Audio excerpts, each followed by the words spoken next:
পেয়ারটা ডিম পারছে, এই পেয়ারটার আমরা এটা 3 নাম্বার ডিম। দ্বিতীয় ডিমটা আমি আসলে জায়গা চেঞ্জ করার কারণে নষ্ট হয়েছে। ভেতরে ভেতরে ভেতরে ভেতরে ভেতরে ভেতরে জাস্ট ভেতরে যাও, ভেতরে যাও। তো এই সিনিয়র মাদি গতবারও ডিম নষ্ট করছে, তো এবার যেন ডিম নষ্ট না করে। এবার যদি ডিম নষ্ট করে তাইলে মনে করেন আমি মোটামুটি একটা প্রবলেমের মধ্যেই পড়ে যাবো। হ্যাঁ, এটা হচ্ছে আমার বাসার প্রথম কবুতরের বাচ্চা, ঠিক আছে, 2024 সালের কবুতরের বাচ্চা। আমরা খালি মশারিটা সরাইছি, সাথে সাথে মাছ খাওয়ার জন্য পাশে মুরগি এসে পড়ছে, দেখছেন? আপনার 4-5টা প্লাটি মনে হয় আর আছে, ঠিক আছে, বাকি সব মনে করেন শেষ, মুরগিতে সব খায় ফেলছে প্লাটি। আসসালামু আলাইকুম দর্শকবৃন্দ, কি অবস্থা সবার, কেমন আছেন আপনারা? আপনাদের সবাইকে আমাদের নতুন একটা ভিডিওতে স্বাগতম। তো দর্শকবৃন্দ, আমাদের মুরগিগুলো আমাদের মাছ খায় ফেলতেছে, ঠিক আছে। এই যে দেখেন মুরগিগুলো এখন আমি অনেক বেশি ঠান্ডা থাকার কারণে ছাইরা রাখতেছি। অনেক বেশি ঠান্ডা না, এগুলো সবসময় ছাদে ছাড়াই থাকবে। হ্যাঁ, কারণ ছাদে যদি এদেরকে না ছাইরা রাখি তাইলে মনে করেন এরা ছাদে ফ্রেন্ডলি হবে না। আর আমার মূল ইচ্ছা হচ্ছে এই মুরগিগুলো আমি সবসময় ছাইরেই রাখবো, এবং আপনার এই যে নিচে যেসব খাবারগুলা পড়ে কবুতরের খাবার থেকে, এই খাবারগুলা যেন এই মুরগিগুলা খায় নেয়। এটাই হচ্ছে আমার আসলে মুরগি পালার মূল উদ্দেশ্য। ফিল্ডব্যাক মুরগিগুলো আগে যখন ছিল ওগুলাও কিন্তু আপনার সবসময় আপনার নিজে পড়া খাবারটা তুলে তুলে খাইতো। তো এখন আমার ইচ্ছা ওইটাই যে ওরা আপনার পড়া খাবারগুলা খাবে। আমাদের এখানে প্রায় 20টার মতো প্লাটি ছিল, ঠিক আছে, এখন মনে হয় আপনার হাইয়েস্ট গেলে 6-7টা আছে, এর বেশি প্লাটি নাই। একটু নাড়ায় চাড়ায় দেখি, এই যে এখানে 4টা, আপনার 4-5টা প্লাটি মনে হয় আর আছে, ঠিক আছে, বাকি সব মনে করেন শেষ, মুরগিতে সব খায় ফেলছে প্লাটি। এই মাছগুলো আমি আসলে মশারি দিয়ে ঢেকে রাখছি, ঠিক আছে, কিন্তু ওদেরকে আমি মশারিটা অত দূর যায় না, তো যে কারণে ঢাকতেও পারি না। তো এইভাবে মনে করেন আমার সবগুলা মাছ মনে করেন আপনার খায় ফেলতেছে হচ্ছে আপনার এই আপনার মুরগি মাছ খায় ফেলতেছে। এখন প্লাটি গুলার দেখি আজকে রাতের মধ্যে ঢাকার একটা ব্যবস্থা করতে হবে, নাইলে মুরগি যেভাবে মাছ খাইতেছে আমার আর প্লাটি একটাও টিকে থাকবে না। এদের কি অবস্থা আসেন একটু দেখি, এরা কেমন আছে, একটু কচুরি পানা সরায় দেখি। এই যে নিচে আপনার ব্ল্যাক মেটালিক গুলো আছে, হ্যাঁ, আর এখানে ব্ল্যাক মেটালিক এর আগে অনেকগুলো পোনা দিছিল, তো পোনাগুলো বড় হয়ে যাওয়ার কারণে আমরা সব ব্ল্যাক মেটালিক এখানে দিয়ে দিছি। হ্যাঁ, এখানে ব্লু টপাস গুলো আছে। এই যে দেখেন মুরগি আইসা পড়ছে মনে হয়, দেখছেন? আমরা খালি মশারিটা সরাইছি, সাথে সাথে মাছ খাওয়ার জন্য পাশে মুরগি আইসা পড়ছে, দেখছেন? তার মানে একটু সময় নাই। ওরা ছিল কিন্তু অন্য জায়গায়, আপনারা দেখছেন ভিডিও শুরুতে, এখন সবগুলা কাছাকাছি আইসা পড়ছে। এখানে ডাম্বো মোজাইক গুলো আছে, ঠিক আছে, ডাম্বো মোজাইকের কিছু বাচ্চাও ছিল, তো এই বাচ্চাগুলোর এখন কি অবস্থা আমি জানি না। এগুলোর যে কি অবস্থা সেটা আমার জানা নাই। এখানে ডাম্বো মোজাইক মেলটা আছে, মেলটা এভাবে নিচে বসে আছে কেন দেখি, না নড়তেছে, কোনো সমস্যা নেই, পানি এত ঠান্ডা বাবারে বাবা। আর এখানে কর্নারে রাখছি হচ্ছে আমি রেড মস্কো গুলা, ঠিক আছে, এই যে কর্নারে হচ্ছে রেড মস্কো গুলা। তা আমি এগুলো আবার ঢাইকা দিই তাড়াতাড়ি, না ঢাকলে আপনার মাছগুলা আপনার যদি খালি একটু সুযোগ পায়, আর আপনার এই আচিল মুরগিগুলো আসলে মানুষও ভয় পায় না। হ্যাঁ, এরা দেখা যাবে এখানে আইসা পড়বে। মোটামুটি ঢেকে দিছি আলহামদুলিল্লাহ, আর প্রবলেম নাই। তো আমি ইনশাল্লাহ এই সেটআপটাও রাখবো না, এই সেটআপটাও আমি খুব শিগগিরই চেঞ্জ করে ফেলবো। হ্যাঁ, এর মধ্যে আমাদের এবছরের প্রথম কবুতরের বাচ্চা ফুটলো।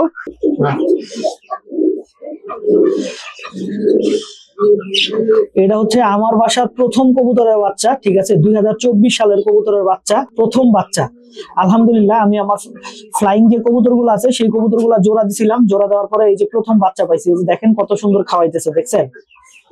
এখন আপনারা দোয়া করবেন বাচ্চাগুলো যেন সুস্থ থাকে এবং আমার বাসায় ভালো রেজাল্ট দেয়, এটাই আসলে আমার আশা। আর এদেরও আসলে ডিম বাচ্চা ফোটার সময় হয়ে গেছে, এখন দেখি আরো কতদিন লাগে এরা ডিম পারতে, বাচ্চা ফুটতে। আশা করি বেশি দিন সময় এদের লাগবে না আর বাচ্চা ফুটতে, অল্প কিছুদিনের মধ্যে ইনশাল্লাহ এরা বাচ্চা দিয়ে দেওয়ার কথা। আর কোনটা বাচ্চা ফুটছে নাকি একটু দেখি, দেখি দেখি দেখি দেখি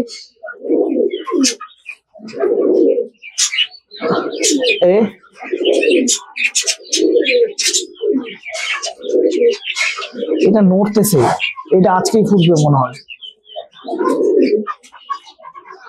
বুঝতেছি না আমি, দেখি দেখি। না, এই দুইটার বাচ্চা ফুটে নাই, 2-1 দিনের মধ্যে ইনশাল্লাহ ফুটবে। আমি সবচেয়ে বেশি চিন্তা করতেছি হচ্ছে আমার এই পেয়ারটা নিয়ে, কারণ এইটা আমার একটা খুব সিনিয়র মাদি। তো এই সিনিয়র মাদি গত গতবারও ডিম নষ্ট করছে। তো এবার যেন ডিম নষ্ট না করে, এবার যদি ডিম নষ্ট করে তাইলে মনে করেন আমি মোটামুটি একটা প্রবলেমের মধ্যেই পড়ে যাব। হ্যাঁ, তো এটা নিয়ে আসলে আমি খুব চিন্তিত। তো আপনারা দোয়া করবেন যেন এই কবুতরের ডিমটা ঠিকঠাক মতো ফোটে। এটা হচ্ছে আমার এক বড় ভাই সোহাগ ভাইয়ের একটা কবুতর, ঠিক আছে। তো সোহাগ ভাইয়ের এই কবুতরটা নিয়ে যাওয়ার কথা ছিল, কিন্তু সোহাগ ভাই এখনো নিয়ে যায় নাই।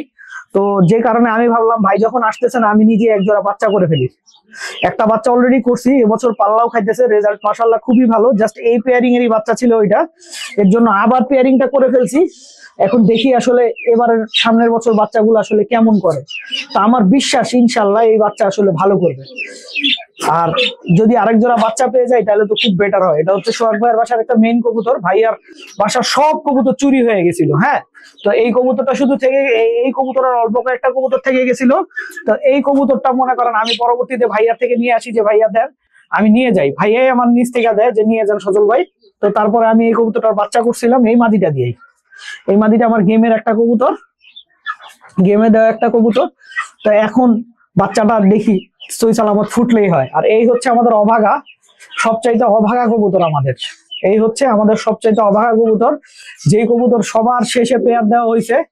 3 বছর পরে যেই কবুতর জোড়া নেওয়ার আসলে সময় পাইছে এবং ডিম পেড়ে দিছে ওরা। আমি আশাবাদী যে ভালো বাচ্চা দিবে।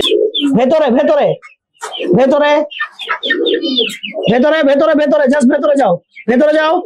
দেখছেন ভেতরে ঢুকে গেছে ওরা। ওদেরকে আজকে আমি আর ছাড়বো না, এখন একটু খাবার দিয়ে দিই। সারাদিন ঘুরছো, খালি মাছ খাও তোমরা, তোমাদের কোনো কাজ নাই মাছ খাওয়া ছাড়া। হয় মাছ খাবা, নাইলে কবুতরের খাবার চুরি করে খাবা। এই নাও খাবার। ওদেরকে আমি শুধু ভুট্টা ভাঙা আর গম খাওয়াচ্ছি। আর আপনার আমাদের যে কবুতরের থরের ঘরের যে মিক্সড খাবারটা আছে ওইটা অল্প করে দেই। হ্যাঁ, একটার তো জায়গা হয় না দেখি। এই যে একটা মুখ তাকায় থাকে, খাইতে পারে না, এটা একটু চাপায় দিই। হ্যাঁ, এখন আশা করি 4টায় মুখ ঢুকাইতে পারবে। এই যে দেখছেন, এখন 4টায় মুখ ঢুকাইতে পারবে মাশাআল্লাহ। মুরগিগুলা খুব দ্রুত বড় হচ্ছে, খুবই ভালো লাগে দেখলে, ঠিক আছে। তো আমি আশাবাদী যে এই মুরগিগুলো আমাদেরকে আপনার বড় হবে যখন আমরা ব্রিডিং করব, এবং আমার ইচ্ছা আছে আমি আরো কিছু আচিল মুরগি নিয়ে আসবো এবং আচিল মুরগি নিয়ে একটা খামার করবো ইনশাআল্লাহ। আমাদের এই পেয়ারটা ডিম পারছে, এই পেয়ারটার আমরা এটা 3 নাম্বার ডিম। দ্বিতীয় ডিমটা আমি আসলে জায়গা চেঞ্জ করার কারণে নষ্ট হয়েছে। আর এই মাদিটা ডিম পাড়ার পর থেকে অনেক দুর্বল হয়ে গেছে। হ্যাঁ, তো যেহেতু দুর্বল হয়ে গেছে আমি সিদ্ধান্ত নিছি ওরে মনে করেন আপনার একটু ক্যালসিয়াম দিব, আর হচ্ছে আপনার একটু কড লিভার অয়েল দিব। মাদি আপনার ডিম পেড়ে দুর্বল হয়ে গেলে ক্যালসিয়াম, যে কোনো ক্যালসিয়াম আর কড লিভার অয়েল দিলে খুব দ্রুত কবুতর আসলে রিকভারি করে ফেলে, এই আর কি। তো দর্শকবৃন্দ, ভিডিওটা আমি এখানেই শেষ করছি। আপনারা সবাই ভালো থাকবেন, 5 ওয়াক্ত নামাজ পড়বেন। আসসালামু আলাইকুম।